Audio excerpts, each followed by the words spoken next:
হয় সহিবা আমরা সূরা কিতাব বলি 100 খানা আর চাইগো বড় কিতাব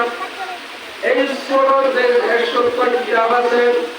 এর 50 কিতাব হযরত ঈসা আলাইহিস সালাতু ওয়াস সালামের নাযিল হয়ে সুবহানাল্লাহ এবং হযরত ইদ্রিস আলাইহিস সালাতু ওয়াস সালামের 30 খানা সহিবা কিতাব নাযিল হয়ে সুবহানাল্লাহ 50 60 70 80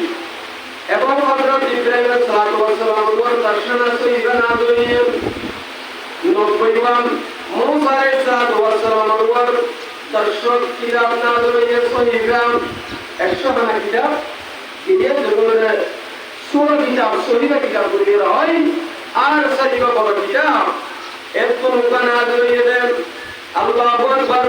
তাওরাত কিতাব হযরত মুসা আলাইহিস সালাতু ওয়াস সালামের নাযিল হয়ে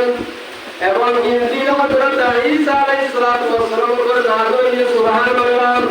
এবং জবুর হযরত দাউদ আলাইহিস সালাতু ওয়াস সালামের নাযিল হয়ে কুরআনুল কারীম আমাদের নবী বিশ্ব নবী মুহাম্মদ আরবি সাল্লাল্লাহু আলাইহি ওয়াসাল্লামের নাযিল হয়ে সুবহানাল্লাহ